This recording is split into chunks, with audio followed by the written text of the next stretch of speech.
Good evening, and this is Talking Sports with Evan, and I'm Evan with Allison, and thank you so much for tuning in to this week's edition of the show. Lots to discuss. The 2024 NFL schedules have been announced, and we already know who the Packers are going to play. Now we know when and what time and all that other wonderful stuff. We now know that stuff. And that came out on Wednesday. So I'm going to talk a little bit about the Packers schedule and give my thoughts there. I'm not going to do the predicting wins and losses things with the schedule. That's not my thing. I don't really believe in doing that. But I'm going to talk about the schedule and talk about some things that stand out to me on the Packers schedule. Also going to talk some Jordan Love. Jared Goff just got a new contract. Jordan Love is eligible for a new contract, and it's just a matter of waiting and see what the Packers do. And do the Packers give Jordan Love a similar contract that Jared Goff just got, which is includes a $73 million signing bonus. A $212 million contract comes out to about $52 million a year. So I'm going to talk about Jordan Love and the concern some people have with paying Jordan Love. I'm going to give my thoughts on that and why I think that it's a little. I don't think the argument is warranted on the. I think he should definitely get his money, I guess is what I'm trying to say. The Brewers continue to win, keep having injuries after injuries after injuries after injuries, and they continue to win. And I'm going to give my thoughts on the Brewers. And if you want to give me your thoughts on the Brewers, you can shoot me a tweet or an X or whatever we're calling them on X or Twitter at Evan Witt Sports. You can see it in the bottom corner of my screen. At Evan Witt Sports is how you find me on Twitter. You can also find me on Facebook, Talking Sports with Evan. And you can also find me on YouTube under the same name, Talking Sports with Evan.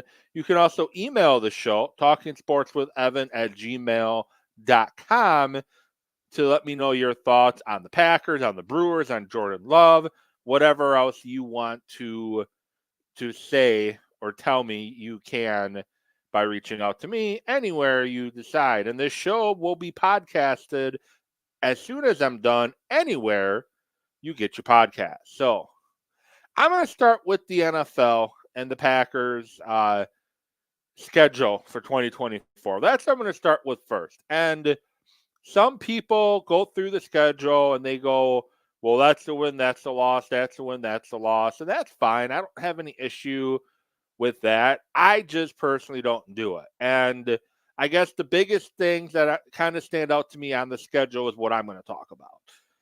The first biggest thing that stands out to me, the Packers have a bye week in week 10. Week 10 is when the Packers have a bye. It's been too early. It's been kind of late. And I think week 10 is like the perfect time to have a bye. It's pretty much middle of the season. You finish a kind of a semi-tough stretch of games, and you get a week of rest before you go into a tough slate of games out of the bye. I think the spot of the bye is a very important for the Packers on where it's at. Last couple years, they've kind of been screwed over with the bye, but it gives them a chance to get people healthy and regroup and figure out things like that. So that's the first thing that stands out to me with the Packers schedule. The other thing that stands out to me is the second half of the year. So week 11, they're in Chicago for a 12 o'clock game.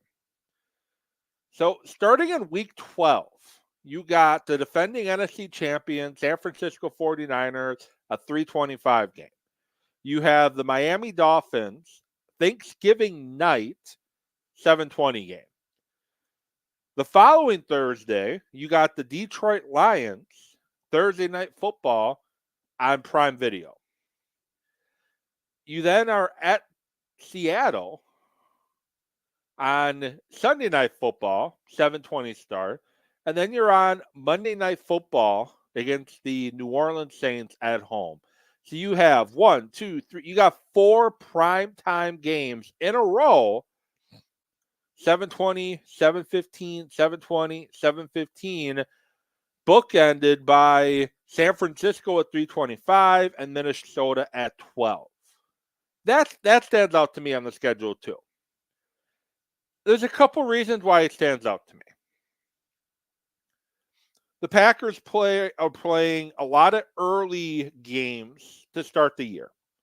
Then the second half of the year, they have a lot of night games, primetime games. I think they set it up that way because if the Packers take a step back, which I don't think they're going to, but if the Packers take that step back, they can flex them out of some of those primetime games, the Sunday night game, the Monday night game. They can if they decide they need to. And I think it's for the first stretch of the year, or other than opening and Brazil, a primetime game, 7:15 Central Time. Packers have the next 3 games are at 12.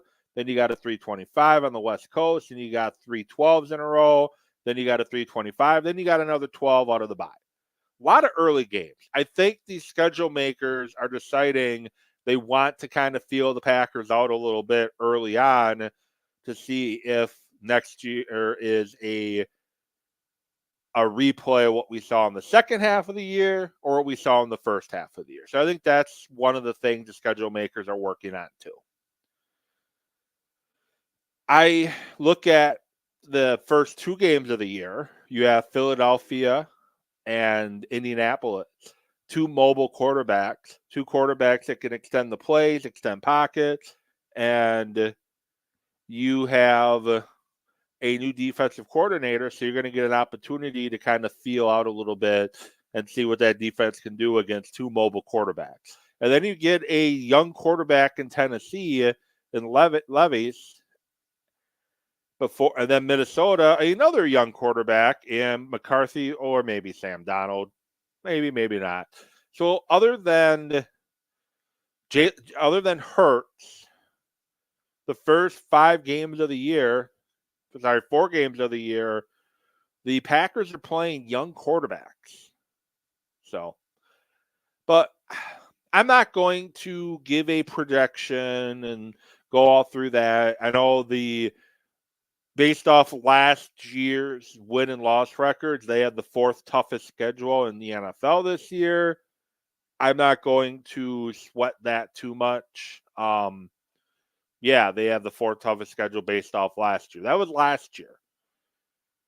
We don't know what this season is going to look like until September 5th. It would be opening day, the first game of the NFL season. We're not really going to know what the season is going to look like until then. We have a long stretch of offseason left between now and then, but we can have people getting hurt. We can have people getting cut. We can have people not playing up to their contracts and all the reasons why teams that made the playoffs last year don't make it this year. On paper, I would say I don't see any reason why the Packers can't win 10 or 11 games based off their roster right now compared with the schedule they have in front of them. I don't see why they can't win 10 or 11 games. But we find out September 6th is opening day, opening kickoff for the Packers, Friday night in Brazil. Oh, and then preseason games. You're on the road for 2. You got at Cleveland, Saturday, August 10th. You have at Denver, Saturday, August 18th. And then Saturday, August 24th, you're home against Baltimore. Times go 3:25, 7 p.m., and 12 o'clock. That's their preseason game. And I guess the other thing that stood out to me on the schedule before I jump into the topic of Jordan Love and his new contract potentially is, so the Packers, for those that are unfamiliar, they have the green package and the gold package. The gold package are season ticket holders traditionally from the Milwaukee area. And I know it's not as cut and dry, black and white as it used to be in regards to Milwaukee area. But once upon a time, the Packers used to play a couple games in Milwaukee at Milwaukee County Stadium. The city of Milwaukee really realistically saved the Green Bay Packers. There would probably not be a Green Bay Packers today if it wasn't for the city of Milwaukee. And when Green Bay decided to not play games in Milwaukee anymore, they gave a couple 2 home games a year.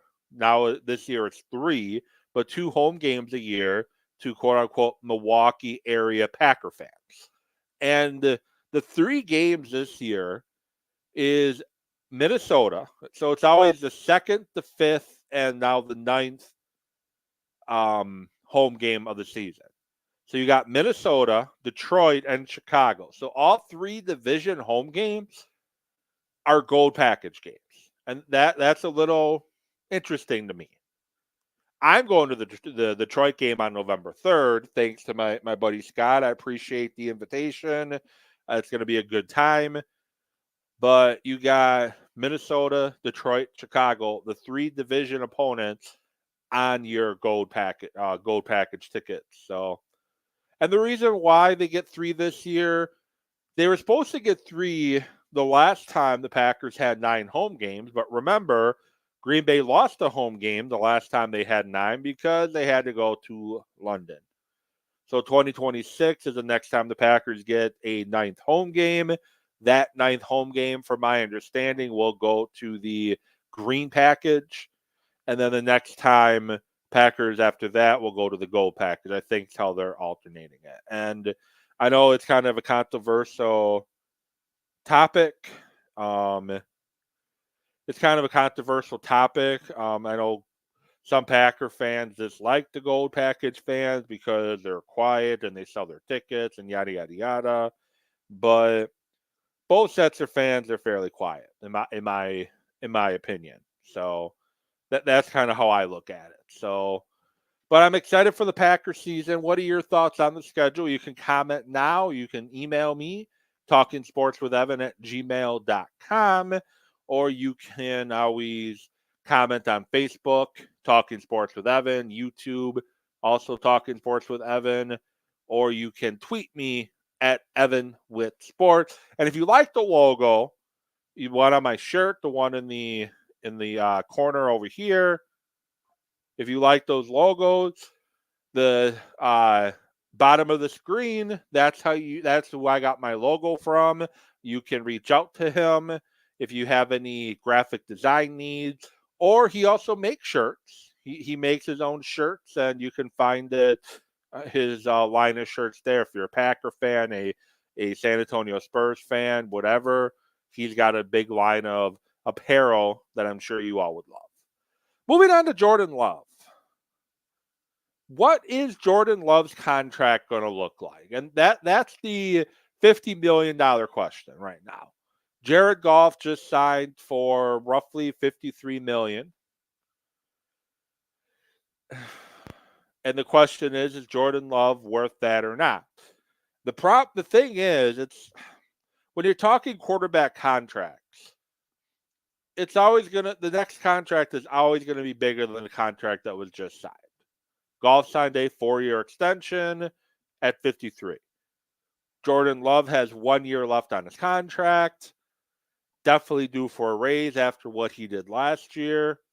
Is he going to make is he going to get 53, 54 million a year? I guess we're going to find out. But the things to remember when you're looking at those numbers is it's not about the per year number in the NFL. It's about the guaranteed money and the cap hits. Those are what you really want to look at. What is going to be guaranteed of the contract that he signs, and what kind of cap hit is it going to have? And I've heard people comment and don't necessarily want Jordan Love to get signed. And one of the reasons I hear mentioned is Daniel Jones. He got a fat contract by the Giants, and he had before injury a horrendous 2023 season before getting injured. That's usually the argument I hear. And here's my counter argument to that. Daniel Jones's contract was a mistake to begin with. Jordan Love's season in 2023 was better than every season Daniel Jones has had as a starting quarterback. You look at Daniel Jones, his rookie year, so I'm leaning in a little bit. His team went 3-9, and he had just barely over 4,000 yards, 3,000 yards passing, 24 touchdowns, 12 interceptions. 2020, 5-9 season, 2,900 passing yards, 11 touchdowns, 10 interceptions. 2021, 4-7, 2,400 yards passing, 10 touchdowns, 7 interceptions. The best season Daniel Jones has had as a starting quarterback, his contract year, because remember, the Giants declined the 5th-year option, and his quote-unquote breakout year, he went 9-6-1, had 3,200 yards passing, 15 touchdowns, 5 interceptions. Jordan Love had over 4,000 yards passing last year and over 30 touchdowns. Daniel Jones hasn't come anywhere close to this numbers. And that's just talking about the box scores, the box scores in regards to Daniel Jones versus Jordan Love.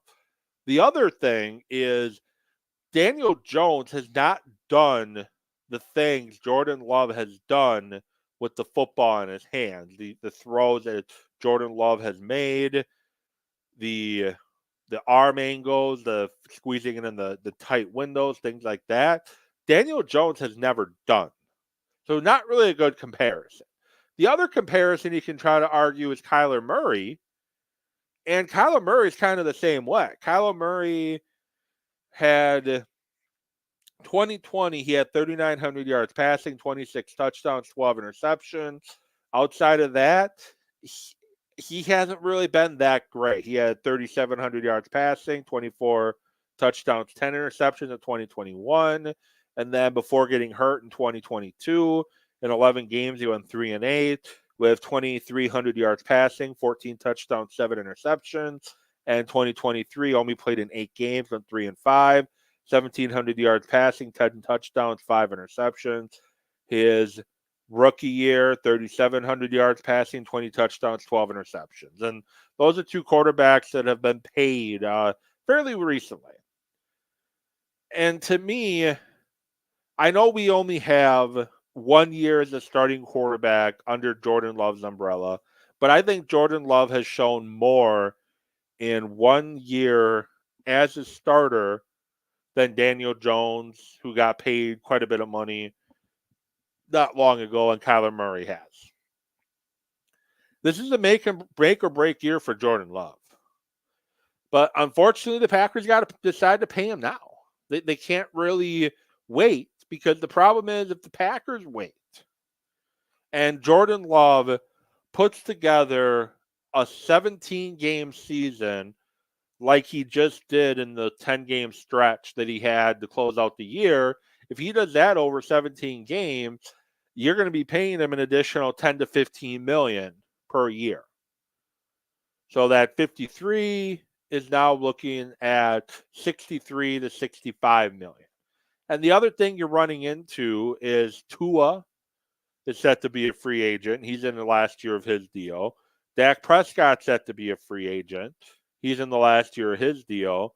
When those contracts get signed, all you're going to do is raise the money that Jordan Love is going to look for. So it's better to get the deal done now than wait to see what he does in 2024, because then you could be screwed in 2025. And lastly, the Milwaukee Brewers. I'm not gonna spend a ton of time wanting it going here. They're currently down to Houston 5-4. Freddie Peralta once again showing why he is not an ace. I like Freddie Peralta, but he's just not an ace. He's more of a number 3 pitcher at best. But with the way the Brewers roster is, with Woody on the IL for the entire year and Corbin Burns out in Baltimore, Freddie's the best we got. And he's not anywhere close to being an ace, but like I said, he has to be the ace in the Brewers' current situation. But the Brewers, quarter of the way into the season, they lead the division by 2.5 games, 26-17. And I think we need to start talking about how William Contreras isn't just one of the best catchers in baseball, but he's one of the best players in baseball. And he is putting together an MVP season. And if you can't admit that, you can't see that, then I can't help you. But his numbers are just outstanding numbers right now. And he is hitting the baseball extremely well. He has played in 20, he has had 172 at bats this season. He's got a 355 batting average, a 432 on base, 979 OPS. He's got 6 home runs, 34 RBI, 61 hits, 39 runs scored. His last 7 games, he has a 440, 533, 720 split. His last 15, 375, 462, 571 split. He is currently 0 for 2 with a walk against Houston. But you go back over the last 82 games. So back to August 18th of last year. We've had 82 games played. He has not missed a game, if I'm not mistaken. And in the last 82 games, so dating back to August 18th, he's batted 348, has 11 home runs, 58 RBIs, a 430 on base, 531 slugging, 962 OPS. That's in the last 82 games. And then I mentioned what his stats are this season thus far. We got to start talking about William Contreras being one of the best players in baseball and an MVP candidate. And the Brewers are just not a home run team either. Yes, they're second in the NL in home runs coming into today with 55. They've hit 2 more today. Now they're up to 57 home runs on the year. Extra base hits, they have 134. They're second in the NL there. Their team batting average, they're second in the NL with a 259 team batting average. You're going to notice a theme here. Second in the NL in on-base percentage at 337. Second in the NL in slugging at 426. Second in the NL in OPS at 766. They're third in runs per game in the NL at 5.19, third in runs scored in 223, and third in stolen bases at 55. And they're finding ways to win games. Just the other night, they had 5 home runs against Pittsburgh, but they've also had many wins this year where they haven't hit any home runs. I do think the Brewers have to improve in the starting rotation because, as I just said, Freddie Peralta is not an ace. Never going to be an ace. He's at best a number 3 starter who's forced to be an ace. And it's not looking good for him. He's given up 5 runs in 5 innings on 8 hits. He has struck out 6, but he's given up two big home runs to put the Brewers in a bit of a hole currently in the top of the 6th inning. Brewers trail 5-4. He gave up a home run in the 2nd, which was a 2-run shot, and a home run in the 5th, which was a 2-run shot. With that said, thank you so much for tuning in. I will have a new show for you next week. Looking at Wednesday or Thursday recording, probably Thursday. Going to update you on the latest in the world of Wisconsin sports and national sports as well. This has been Talking Sports with Evan. I hope you've enjoyed the show. You can find me on Twitter at EvanWithSports. And until next week, hope you all have a great rest of your night and hope you have a great weekend. Have a good night, everybody.